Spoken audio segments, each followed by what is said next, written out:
बात उन दिनों की है जब श्री राम का अश्वमेघ यज्ञ चल रहा था। श्री राम के अनुज शत्रुघ्न के नेतृत्व में असंख्य वीरों की सेना सारे प्रदेश को विजित करती जा रही थी। यज्ञ का अश्व प्रदेश प्रदेश जा रहा था। इस क्रम में कई राजाओं के द्वारा यज्ञ का घोड़ा पकड़ा गया, लेकिन अयोध्या की सेना के आगे उन्हें झुकना पड़ा। शत्रुघ्न के अलावा सेना में हनुमान, सुग्रीव और भरत पुत्र पुष्कल सहित कई महारथी उपस्थित थे, जिन्हें जीतना देवताओं के लिए भी संभव नहीं था।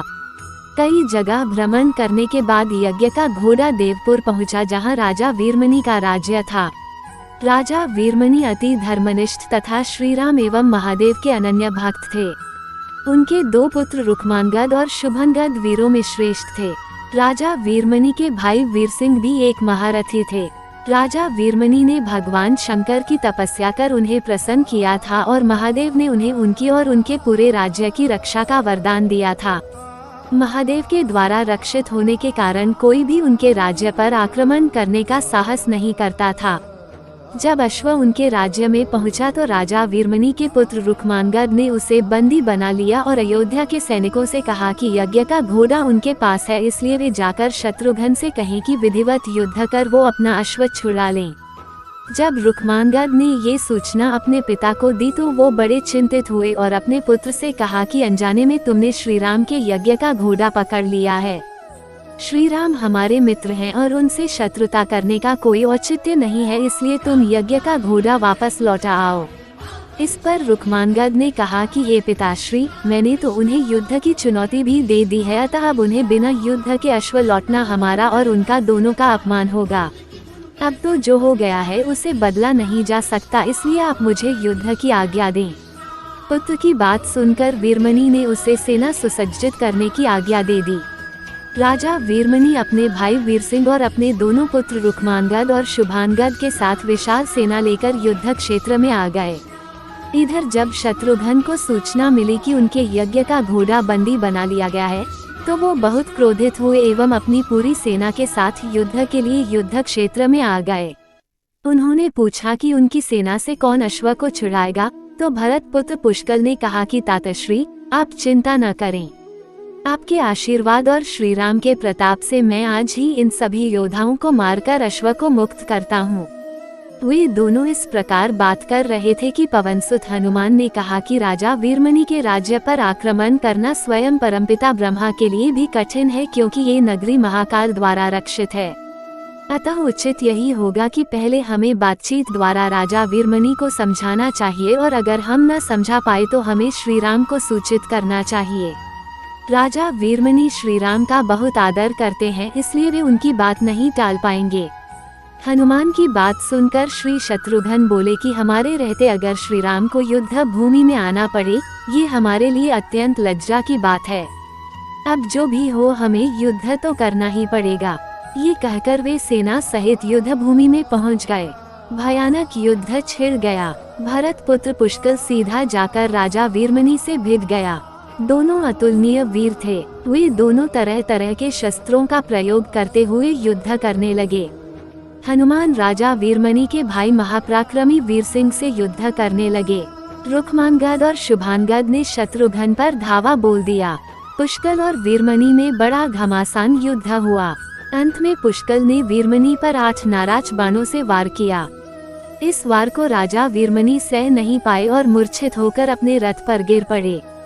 वीरसिंह ने हनुमान पर कई अस्त्रों का प्रयोग किया, पर उन्हें कोई हानि न पहुंचा सके। हनुमान ने एक विकट पेड़ से वीरसिंह पर वार किया, इससे वीरसिंह रक्तवमन करते हुए मूर्छित हो गए। उधर श्री शत्रुघ्न और राजा वीरमणि के पुत्रों में असाधारण युद्ध चल रहा था। अंत में कोई चारा न देखकर शत्रुघ्न ने दोनों भाइयों को नागपाश में बांध लिया। अपनी विजय देखकर शत्रुघ्न की सेना के सभी वीर सिंहनाद करने लगे। उधर राजा वीरमणि की मूर्छा दूर हुई तो उन्होंने देखा कि उनकी सेना हार के कगार पर है। ये देखकर उन्होंने भगवान रुद्र का स्मरण किया। महादेव ने अपने भक्त को मुसीबत में जानकर वीरभद्र के नेतृत्व में नंदी, भरिंगी सहित सारे गणों को युद्ध क्षेत्र में भेज दिया। महाकाल के सारे अनुचर उनकी जय जयकार करते हुए अयोध्या की सेना पर टूट पड़े। शत्रुघ्न, हनुमान और सारे लोगों को लगा कि जैसे प्रलय आ गया हो। जब उन्होंने भयानक मुख वाले रुद्रावतार वीरभद्र, नंदी, भरिंगी सहित महादेव की सेना देखी तो सारे सैनिक भय से कांप उठे। शत्रुघ्न ने हनुमान से कहा कि जिस वीरभद्र ने बात ही बात में दक्ष प्रजापति का मस्तक काट डाला था और जो तेज और समता में स्वयं महाकाल के समान है, उसे युद्ध में कैसे हराया जा सकता है। ये सुनकर पुष्कल ने कहा कि हे तातश्री, आप दुखी मत हो। अब तो जो भी हो, हमें युद्ध तो करना ही पड़ेगा। ये कहता हुए पुष्कल वीरभद्र से, हनुमान नंदी से और शत्रुघ्न भरिंगी से जा भिड़े। पुष्कल ने अपने सारे दिव्यास्त्रों का प्रयोग वीरभद्र पर कर दिया, लेकिन वीरभद्र ने बात ही बात में उसे काट दिया। उन्होंने पुष्कल से कहा कि हे बालक, अभी तुम्हारी आयु मृत्यु को प्राप्त होने की नहीं हुई है, इसलिए युद्ध क्षेत्र से हट जाओ। उसी समय पुष्कल ने वीरभद्र पर शक्ति से प्रहार किया, जो सीधे उनके मर्मस्थान पर जाकर लगा। इसके बाद वीरभद्र ने क्रोध से थर्राते हुए एक त्रिशूल से पुष्कल का मस्तक काट लिया और भयानक सिंहनाद किया। उधर भरिंगी आदि गणों ने शत्रुघ्न पर भयानक आक्रमण कर दिया। अंत में भरिंगी ने महादेव के दिए पाश में शत्रुघ्न को बांध दिया। हनुमान अपनी पूरी शक्ति से नंदी से युद्ध कर रहे थे। उन दोनों ने ऐसा युद्ध किया जैसा पहले किसी ने नहीं किया था। दोनों श्री राम के भक्त थे और महादेव के तेज से उत्पन्न हुए थे। काफी देर लड़ने के बाद कोई और उपाय न देखकर नंदी ने शिवास्त्र का प्रयोग कर हनुमान को पराभूत कर दिया। अयोध्या के सेना की हार देखकर राजा वीरमणि की सेना में जबरदस्त उत्साह आ गया और वे बाकी बचे सैनिकों पर टूट पड़े। ये देखकर हनुमान ने शत्रुघ्न से कहा कि मैंने आपसे पहले ही कहा था कि ये नगरी महाकाल द्वारा रक्षित है, लेकिन आपने मेरी बात नहीं मानी। अब इस संकट से बचाव का एक ही उपाय है कि हम सब श्री राम को याद करें। ऐसा सुनते ही सारे सैनिक शत्रुघ्न, पुष्कल एवं हनुमान सहित श्री राम को याद करने लगे। अपने भक्तों की पुकार सुनकर श्री राम तत्काल ही लक्ष्मण और भरत के साथ वहां आ गए। अपने प्रभु को आया देख सभी हर्षित हो गए एवं सबको ये विश्वास हो गया कि अब हमारी विजय निश्चित है। श्री राम के आने पर जैसे पूरी सेना में प्राण का संचार हो गया। श्री राम ने सबसे पहले शत्रुघ्न को मुक्त कराया और उधर लक्ष्मण ने हनुमान को मुक्त करा दिया। जब श्री राम, लक्ष्मण और भरत ने देखा कि पुष्कल मृत्यु को प्राप्त हो चुके हैं तो उन्हें बड़ा दैख हुआ। भरत तो शोक में मूर्छित हो गए। श्री राम ने क्रोध में आकर वीरभद्र से कहा कि तुमने जिस प्रकार पुष्कल का वध किया है, उसी प्रकार अब अपने जीवन का भी अंत समझो। ऐसा कहते हुए श्री राम ने सारी सेना के साथ शिवगणों पर धावा बोल दिया। जल्द ही उन्हें ये पता चल गया कि शिवगणों पर साधारण अस्त्र बेकार है, इसलिए उन्होंने महर्षि विश्वामित्र द्वारा प्रदान किए दिव्यास्त्रों से वीरभद्र और नंदी सहित सारी सेना को विदीर्ण कर दिया। श्री राम के प्रताप से पार न पाते हुए सारे गणों ने एक स्वर में महादेव का आह्वान करना शुरू कर दिया। जब महादेव ने देखा कि उनकी सेना बड़े कष्ट में है तो वे स्वयं युद्ध क्षेत्र में प्रकट हुए।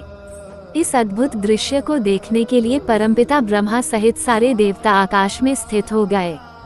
जब महाकाल ने युद्ध क्षेत्र में प्रवेश किया तो उनके तेज से श्री राम की सारी सेना मूर्छित हो गई। जब श्री राम ने देखा कि स्वयं महादेव रण क्षेत्र में आए हैं तो उन्होंने शस्त्र का त्याग कर भगवान रुद्र को दंडवत प्रणाम किया एवं उनकी स्तुति की। उन्होंने महाकाल की स्तुति करते हुए कहा कि ये सारे ब्रह्मांड के स्वामी, आपके ही प्रताप से मैंने महापराक्रमी रावण का वध किया। आप स्वयं ज्योतिर्लिंग में रामेश्वरम में पधारे। हमारा जो भी बल है वो भी आपके आशीर्वाद के फलस्वरूप ही है। ये जो अश्वमेघ यज्ञ मैंने किया है वो भी आपकी ही इच्छा से ही हो रहा है, इसलिए हम पर कृपा करें और इस युद्ध का अंत करें। ये सुनकर भगवान रुद्र बोले कि हे राम, आप स्वयं विष्णु के दूसरे रूप हैं, मेरी आपसे युद्ध करने की कोई इच्छा नहीं है। फिर भी चूंकि मैंने अपने भक्त वीरमणि को उसकी रक्षा का वरदान दिया है, इसलिए मैं इस युद्ध से पीछे नहीं हट सकता, अतः संकोच छोड़कर आप युद्ध करें। श्री राम ने इसे महाकाल की आज्ञा मानकर युद्ध करना शुरू किया। दोनों में महान युद्ध छिड़ गया, जिसे देखने देवता लोग आकाश में स्थित हो गए। श्री राम ने अपने सारे दिव्यास्त्रों का प्रयोग महाकाल पर कर दिया, पर उन्हें संतुष्ट नहीं कर सके। अंत में उन्होंने पाशुपतास्त्र का संधान किया और भगवान शिव से बोले कि हे प्रभु, आपने ही मुझे ये वरदान दिया है कि आपके द्वारा प्रदत्त इस अस्त्र से त्रिलोक में कोई पराजित हुए बिना नहीं रह सकता, इसलिए हे महादेव आपकी ही आज्ञा और इच्छा से मैं इसका प्रयोग आप पर ही करता हूँ। ये कहते हुए श्री राम ने वो महान दिव्यास्त्र भगवान शिव पर चला दिया। वो अस्त्र सीधा महादेव के हृदय स्थल में समा गया और भगवान रुद्र इससे संतुष्ट हो गए।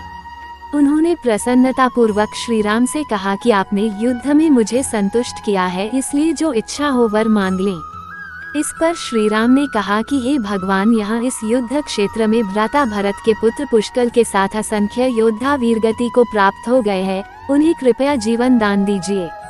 महादेव ने मुस्कुराते हुए तथास्तु कहा और पुष्कल समेत दोनों ओर के सारे योद्धाओं को जीवित कर दिया। इसके बाद उनकी आज्ञा से राजा वीरमणि ने यज्ञ का घोड़ा श्री राम को लौटा दिया और अपना राज्य रुक्मांगद को सौंपकर वे भी शत्रुघ्न के साथ आगे चल दिए।